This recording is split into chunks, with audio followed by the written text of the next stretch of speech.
et tous. Alors, on ne pouvait pas terminer effectivement cette année 2024 sans parler de sport. Le marketing digital et les événements sportifs, enjeux et perspectives. Voici le thème de notre petite table ronde avec nos deux experts, donc Caroline Collin-Kerr, c'est comme ça qu'on prononce? C'est ça, Carole. Alors vous êtes directrice digitale data et CRM du comité d'organisation des Jeux Olympiques et Paralympiques de Paris 2024. Et Jérôme Casadieu. Bonjour. Bonjour Jérôme, vous êtes directeur marketing senior et directeur éditorial à LFP Média, c'est bien ça? Sachant que LFP signifie, pour les non-experts, Ligue de football professionnel. Alors d'un côté, nous avons un événement unique et multisport, de l'autre, le feuilleton hebdomadaire du sport le plus suivi en France. On va commencer avec vous, Carole. Comment est-ce qu'on devient directrice data et CRM de Paris 2024? Quels ont été vos objectifs? Quels ont été vos enjeux? Alors, les Jeux, c'est un peu paradoxal, parce que c'est le plus gros événement sportif au monde. C'est une fois tous les 100 ans à Paris, donc c'est pas souvent dans sa ville. Et paradoxalement, on part de rien, il y a tout à créer au départ. Donc c'est une espèce de start-up, on sait que ça va devenir énorme, et on sait aussi que ça va disparaître après. Donc il y a un cycle de vie un peu particulier qu'il faut anticiper.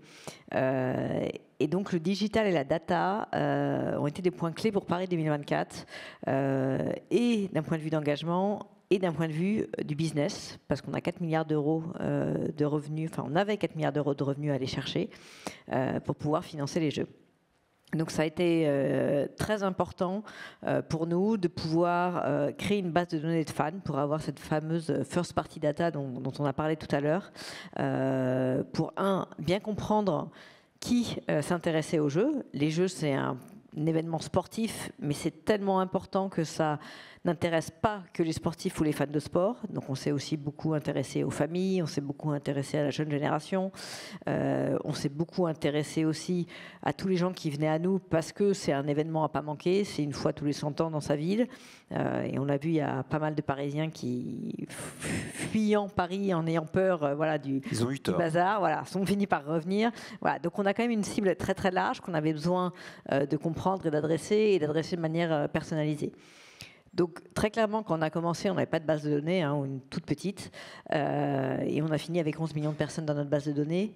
Donc tout ça, c'est beaucoup d'acquisitions. Et c'était clé, pour faire connaître le projet, savoir ce que c'était que les Jeux de Paris 2024. Les Jeux Olympiques, tout le monde connaît, mais c'est une fois tous les 4 ans et chaque édition est spécifique. Donc l'idée, c'était de pouvoir faire comprendre les spécificités de notre projet, que ce soit d'un point de vue sportif, d'un point de vue infrastructure, d'un point de vue culturel, d'un point de vue sociétal. Et derrière, hyper important aussi, pour convertir ces fans en spectateurs via la vente de billets. Et il y avait un enjeu important, j'imagine, d'héritage pour l'ensemble de Paris 2024, mais aussi pour le marketing digital? Exactement. Alors on sait avec les Jeux qu'on va disparaître, donc c'est un peu particulier parce qu'il faut construire une infrastructure, investir et en même temps se poser la question de jusqu'où on va, jusqu'où on investit, de quel outil on a besoin pour une période déterminée. Et on a anticipé dès le départ la partie héritage. Donc ça c'est vrai sur l'ensemble du projet de Paris 2024, mais c'est aussi vrai sur la partie digitale. Et nous, on avait un gros enjeu, de nos plateformes, de ne pas construire des plateformes digitales, que ce soit des sites internet ou des applications qui disparaissent ensuite. Et deuxièmement, en termes de data. Donc ça, on les a anticipés dès le départ et on a beaucoup travaillé avec 2 acteurs majeurs pour nous, qui étaient le CIO, donc le Comité international olympique, son équivalent sur les Paralympiques, l'IPC, et puis le CNOSF, donc le Comité national olympique du sport français, et le CPSF. Donc sur tout ce qui est donné, on a intégré dès le départ un opt-in pour le CIO et pour les futurs comités d'organisation, pour que Milan, LA, les Alpes 2030 puissent bénéficier de la donnée qu'on a collectée. Donc on a légué tous ces opt-in-là au CIO, qui les partagera avec les autres COJO. Et pareil avec le CNOSF, pour qu'eux puissent aussi avoir une base de fans, principalement français, ceux qui ont cliqué l'opt-in du CNOSF. C'est des bases de fans, mais c'est aussi par exemple la base des volontaires, pouvoir avoir une base de gens qui ont été volontaires sur Paris 2024 et qui potentiellement auraient envie de volontaires sur d'autres événements sportifs. Merci. Et pour vous, Jérôme, quels sont les enjeux du marketing digital concernant la Ligue française de football ? Alors nous, la Ligue de football, c'est 2 marques, c'est la Ligue 1 et la Ligue 2, qui embarquent 2 fois 18 clubs, donc 2 fois 18 marques. Nous, ce qui est extrêmement important, c'est évidemment de connaître nos fans, d'embaser des fans, d'engager les fans via nos audiences et via nos clubs. Donc nous, nos enjeux, c'est d'augmenter, je dirais, le nombre de personnes qui nous suivent, qui nous connaissent.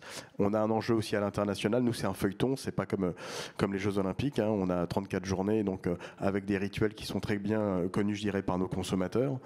Et aussi voilà, d'augmenter la valeur. Ce qui est important, c'est qu'aujourd'hui, notre modèle économique est en train de changer. C'est un modèle économique qui était énormément basé sur les droits télé. Donc le digital commence à devenir très important, notamment pour être capable de développer une valeur commerciale avec nos partenaires. Et vous avez de nombreuses plateformes digitales ? Aujourd'hui, on a 5 plateformes digitales. On a refait toutes nos assets digitaux cet été. On a évidemment les plateformes de la Ligue, mais on a racheté il y a 2 ans Mon Petit Gazon et Mon Petit Prono, qui sont des sites et des applications de gaming, voilà, qui sont extrêmement importants. C'est assez classique, je dirais, aujourd'hui dans les ligues de foot européennes professionnelles. On est obligé en fait d'avoir des espèces de fantasy league qui permettent de faire venir beaucoup de fans et de les faire consommer tout au long de la saison. Et on a développé 2 autres plateformes récemment qui sont plutôt liées au Web3, qu'on appelait Coach Ligue 1 et Play Ligue 1, voilà, qui sont des plateformes où on va collectionner, je dirais, un certain nombre d'assets pour essayer aussi d'activer nos bases. Et quels sont les objectifs de ces plateformes ? Elles sont organisées par cible ? Elles sont organisées par cible, oui. D'abord, on a des plateformes qui ont des objectifs financiers, voilà, donc qui doivent générer des revenus publicitaires. C'est le cas, par exemple, de toutes nos plateformes de gaming. Je pense que pour tout ce qui est autres plateformes, on a des objectifs plus d'engagement. Voilà, c'est vraiment ça qu'on doit développer. On n'a pas des objectifs de notoriété comme peut l'avoir, par exemple, Paris 2024 au moment du lancement, de se lancer. Nous, on est assez identifiés par nos consommateurs. Donc c'est vraiment là-dessus qu'on doit travailler. Et après, mieux les connaître, évidemment, pour pouvoir leur proposer plus de choses. Carole, je crois que vous aviez aussi des plateformes digitales organisées par cible ? Tout à fait. En fait, Paris 2024, on s'adressait à plusieurs cibles. Donc, on avait d'abord les fans. Donc, on a créé très tôt le Club 2024, qui était un club d'engagement des fans, donc avec sa propre plateforme. Vous pouviez collecter des points pour aller gagner votre dossard pour le marathon pour tous, porter la flamme, devenir volontaire. Après, on s'adressait aussi beaucoup, dans le cadre des Jeux Olympiques, à la communauté éducative, donc tous les professeurs des écoles, les profs de sport. Et donc, on avait plusieurs activations dans l'année, la semaine olympique et paralympique, le programme de 30 minutes de sport par jour à l'école. Donc, on avait un label qui s'appelait Génération 2024 et un site dédié qui s'appelait Génération 2024 avec énormément de matériel à destination de cette communauté. On avait aussi un enjeu de faire des Jeux de Paris 2024, les Jeux de toute la France, même si la plupart des compétitions étaient à Paris, on voulait embarquer tout le pays derrière ces Jeux. Et donc on a créé un label qui s'appelait Terre de Jeux, qui avait pour but d'engager l'ensemble des collectivités territoriales et qu'on a étendu après aussi à l'ensemble des clubs de sport. Donc c'était une plateforme dédiée pour les collectivités territoriales où pareil, elles pouvaient retrouver du matériel, des informations sur comment activer les jeux et comment développer le sport sur leur territoire. Et puis, dernière plateforme, on est plus dans le B2B, c'était pour l'ensemble des comités nationaux olympiques. On a appelé ça la plateforme de préparation aux Jeux. Et on a travaillé aussi avec les collectivités territoriales. En fait, chaque comité national olympique vient en amont avec ses équipes pour pouvoir les préparer et avoir leur propre centre d'entraînement. Donc on a recensé avec les collectivités tous les centres d'entraînement disponibles qui correspondent aux critères des différentes fédérations internationales et on a créé une plateforme où chaque CNO pouvait aller voir effectivement les différents centres de préparation aux Jeux, les différentes infrastructures qui étaient mises à disposition des CNO et comme ça réserver leur centre d'entraînement. Et autour de ces plateformes, quelles ont été les fonctions, les impacts des réseaux sociaux ? Alors, les réseaux sociaux, ça a été indispensable pour nous à plusieurs niveaux. En termes alors pas tellement de awareness, parce que le Paris 2024, les Jeux Olympiques, c'est un projet qui est connu, mais pour faire connaître la spécificité de Paris 2024, donc on a créé beaucoup de contenu. Ça a été clé aussi, et là-dessus, donc on a activé tous les réseaux sociaux avec un super succès sur TikTok, voilà, qui a vraiment décollé. On l'a activé assez tard, je crois à partir de 2021 ou 2022. Voilà, au départ, on a confié ça à une de nos stagiaires qui a fait ça très très bien, qui avait exactement les codes de la plateforme. Et puis les réseaux sociaux, pour nous aussi, c'était clé, pour recruter sur notre base de données. Donc on a fait beaucoup de campagnes d'acquisition. Et troisième enjeu, c'était la conversion de fans en spectateurs. Donc on a fait beaucoup de campagnes de communication autour de la billetterie et des campagnes très personnalisées. La spécificité de la billetterie des jeux, c'est que voilà, il y a des tickets qui partent tout de suite parce qu'ils sont extrêmement demandés. L'athlétisme, la natation, la gymnastique, etc. Et puis après, il faut aller faire vraiment, je dirais, dans la dentelle, aller viser les fans de hockey sur gazon, les fans dans tel pays parce que leur équipe va jouer à tel endroit, etc. Ou des gens qui étaient sur des bassins d'audience autour des sites de compétition, notamment à Lille, notamment à Marseille, notamment dans les différentes villes en province. Voilà, donc on a vraiment fait du sur-mesure. On a pas mal travaillé avec Numberly, vous l'avez vu tout à l'heure, leur a présenté les résultats. Voilà, donc ça a été hyper important pour nous pour aller chercher des acheteurs potentiels de billets. Jérôme, l'impact des réseaux sociaux pour la Ligue française de foot? Oui, alors nous, les réseaux sociaux sont évidemment très importants. Ça nous permet de toucher des cibles qui sont plus larges, notamment de toucher les plus jeunes. Nous, aujourd'hui, on a... TikTok? Voilà, TikTok fait partie avec les deux plateformes de Meta des 2 tiers entre guillemets des fans qu'on touche. On devrait avoir à peu près franchir 50 millions de followers cette année. Voilà, on est à peu près à 20 millions par semaine de personnes qui sont engagées. Donc c'est des chiffres qui sont quand même très importants. Nous, c'est plus un moyen voilà de développer, mais je dirais aussi un peu la notoriété de notre spectacle. On est le premier spectacle vivant en France, on l'oublie un peu, avec 28 000 personnes qui chaque week-end sont dans le stade, mais on a besoin d'avoir des audiences qui sont plus larges. Nous, on sait très bien adresser nos corps fans aujourd'hui, mais on a besoin aujourd'hui d'aller chercher d'autres fans qui ne sont pas nécessairement les fans de foot et les fans de la Ligue 1. Donc c'est des fans de sport qu'on doit être capable d'aller chercher et d'aller un peu plus loin sur tous ceux qui sont intéressés par l'industrie, un petit peu du divertissement. On voit que le foot aujourd'hui et le sport est complètement imbriqué. Ça a un impact d'ailleurs dans votre marketing, le fait qu'un joueur comme Mbappé sort du pays et n'est plus dans le PSG, quoi. Alors oui, ça a des impacts, je dirais, sur notre suivi et nos engagements à l'international, puisque voilà, on est une ligue mondiale aujourd'hui. On fait partie des 4-5 plus grosses ligues de foot professionnelles au monde. Donc on a évidemment à la fois des diffuseurs à l'étranger, mais on a aussi beaucoup de fans qui nous suivent. Donc par définition, c'est les stars qui drivent, je dirais, les audiences. Mais on voit que le travail qu'on a fait, notamment, on a refait tout un travail de rebranding sur la dernière année, où on a essayé de bien pivoter pour montrer comment on voulait se positionner différemment, de ne pas être uniquement, je dirais, une ligue de football ou une ligue de sport, mais d'être travaillé presque comme une marque, comme un équipementier, presque comme une marque, je dirais, de pop culture. Ça nous a permis de toucher pas mal de monde. Donc sur nos audiences domestiques, on est en progrès cette saison, malgré le départ de Mbappé. Sur nos audiences internationales, on est un peu en stagnation, voire à la baisse sur certains territoires.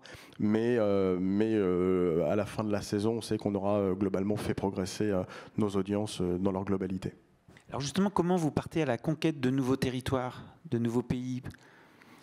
Alors d'abord, on a des équipes spécifiques qui travaillent sur l'international, notamment des équipes sociales. On est accompagné par les entreprises qui sont spécialisées notamment dans la fabrication de messages à destination de territoires donnés. Donc on a, je dirais, des réseaux sociaux dans un nombre de langues qui est extrêmement important. En Afrique, c'est une quinzaine de dialectes qu'on est capable de pousser, notamment via Facebook, qui est le réseau social le plus important pour le continent africain.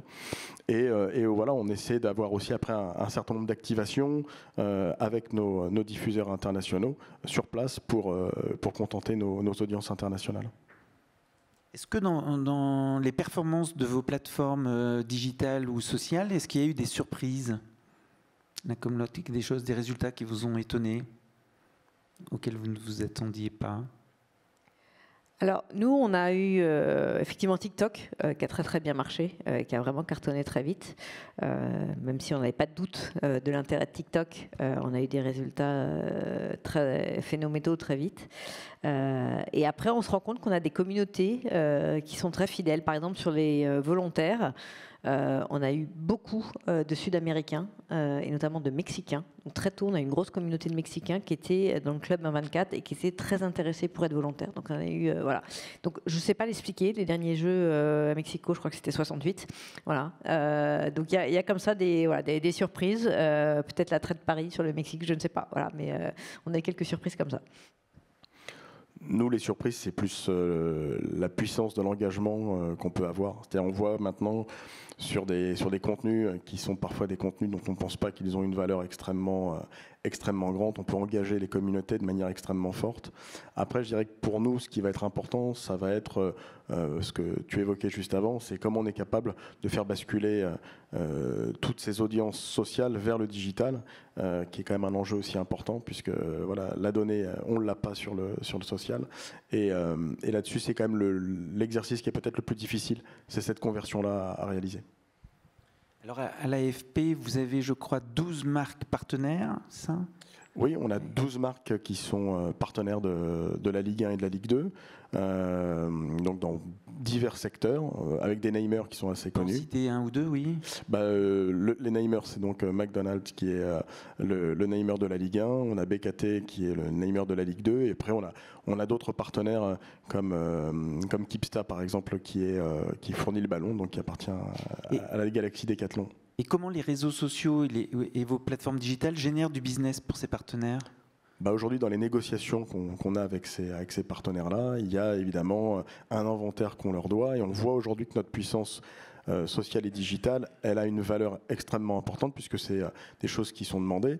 On vend quelque part notre marque, on vend la Ligue 1 et la Ligue 2 avec, je dirais, tous les clubs qui nous accompagnent, mais on vend aussi notre puissance aujourd'hui digitale et sociale. Ce que j'ai pas précisé tout à l'heure, c'est que sur le digital aujourd'hui, avec à la fois la base de données qui était historique, celle de la Ligue, et le rachat de Mon Petit Gazon il y a 2 ans, on est à peu près à 7 millions de personnes qui sont dans notre base de données, donc on est capable de solliciter régulièrement. Et 7 millions, c'est à 80% une audience nationale, là où sur les réseaux sociaux, on est plutôt à 2/3 d'audience internationale. Donc voilà, à 50 millions de personnes qui nous suivent, vous voyez à peu près le delta que ça fait.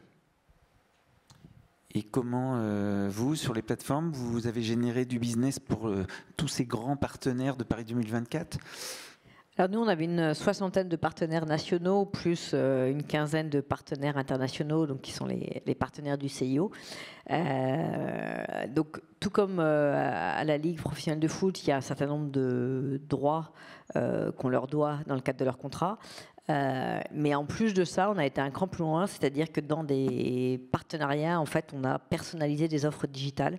Il y avait 3 volets. Le premier qui était un inventaire sur notre site internet. Donc le site internet qu'on a lancé au mois de mars 24. On a eu un premier site internet qui était vraiment très institutionnel et sur lequel de toute façon il n'y avait pas beaucoup de trafic au départ. Quand vous lancez un site internet de Paris 2024 en 2019, il n'y a naturellement pas beaucoup de trafic. Mais on en a relancé un en mars 24 où là on avait un inventaire digital qu'on proposait aux partenaires, des posts sur les réseaux sociaux et puis aussi des intégrations de brand content dans nos newsletters. Et en fait, on a une audience extrêmement engagée et on se rend compte que quand c'est nous qui postons pour le compte de nos partenaires ou quand c'est nous qui intégrons du contenu, on a des taux de réactivité qui sont beaucoup plus importants que ce que les partenaires pourraient avoir si c'était en direct. Voilà, donc on l'a par exemple avec Airbnb qui était partenaire du Relais de la Flamme, on a intégré un certain nombre de campagnes dans nos newsletters liées au Relais de la Flamme sur Airbnb et ils ont eu des résultats extrêmement positifs. Alors on voit bien que vous avez à la fois des marques à défendre, les vôtres, Paris 2024, la LFP, et à la fois des marques à satisfaire, les marques partenaires. Est-ce qu'on peut terminer cette table ronde en donnant un exemple de retour d'expérience de partenaire positive ? Alors, nous, on a beaucoup travaillé avec les partenaires. En fait, il y a beaucoup de partenaires pour les Jeux, et un des enjeux pour eux, c'est de se distinguer un peu de la masse des partenaires. Et donc, on propose aux partenaires ce qu'on appelle dans le jargon olympique des propriétés signatures. Donc, en fait, c'est des espèce de contrat spécifique lié à un asset. Et typiquement, par exemple, avec Orange, on a signé un contrat, en plus du contrat de partenariat, sur le marathon pour tous. Donc, ils étaient partenaires exclusifs, partenaire premium du Marathon pour tous, et lié à ça, il y avait une certaine visibilité sur nos sites internet, sur nos réseaux sociaux, et un certain nombre de communications en direct vis-à-vis de l'ensemble des gens qui avaient postulé pour avoir un dossard pour le Marathon pour tous ou qui avaient eu le dossard. Voilà, donc c'est typiquement ce genre de choses qu'on peut faire. Eux, ça leur permet de s'associer à un asset bien spécifique et de s'adresser à une audience bien spécifique. Donc ils se distinguent, ils ne sont pas juste un partenaire des Jeux, mais ils sont partenaires du Marathon pour tous. Ça, c'était pour Orange. Coca, par exemple, je rediscutais avec eux la semaine dernière. Pour eux, ils étaient partenaires du Relais de la Flamme. Donc ça, c'était historique chez Coca. Coca est partenaire du Relais de la Flamme depuis des années. Là, ils s'étaient reposé la question pour Paris 2024, parce que c'est un investissement supplémentaire pour eux. Et en fait, ça a été le meilleur retour sur investissement de leur part, de par la visibilité qu'ils ont eue sur le relais partout en France, mais aussi parce que ça leur a permis d'engager une population sur une thématique bien particulière, qui est au-delà de la thématique des Jeux et du sport, que tous les partenaires, bien sûr, vont activer. Nous, je dirais que l'exemple qui est le plus parlant, alors on vient de changer de namer, on avait Uber Eats qui était le namer avant. Maintenant, on a McDonald's. Uber Eats a vu, je dirais, son taux de notoriété auprès, je dirais, de leur cible, qui est plutôt des urbains assez jeunes, hommes, femmes, qui ont une capacité, comment dire, à consommer une nourriture qui leur est livrée. Voilà, ça a vraiment dopé, je dirais, leur notoriété. Après, il y a des études, je pense que McDo est venu aussi parce que ils ont vu les chiffres d'Uber Eats. Ce qu'on voit, c'est que globalement, les populations qu'elles ciblent sont très proches, très affinitaires des nôtres, qu'aujourd'hui, le spectacle sportif est un spectacle qui est à la fois un spectacle dans un stade, un spectacle avec des amis, avec des communautés, donc ça leur permet de toucher beaucoup de monde immédiatement. Et c'est vrai que nous, les dispositifs qui sont imaginés, c'est des dispositifs avec la Ligue, mais aussi des dispositifs avec les clubs.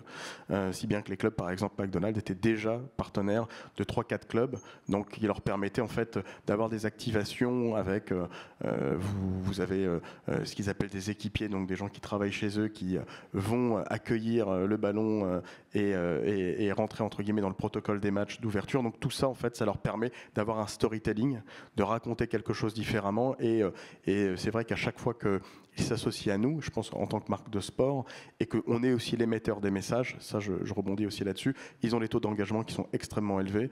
Et même pour une marque comme McDo qui est très connue, une association de naming avec le football professionnel français, c'est un amplificateur et un accélérateur qui est très important. Merci à tous les deux. Merci. Merci.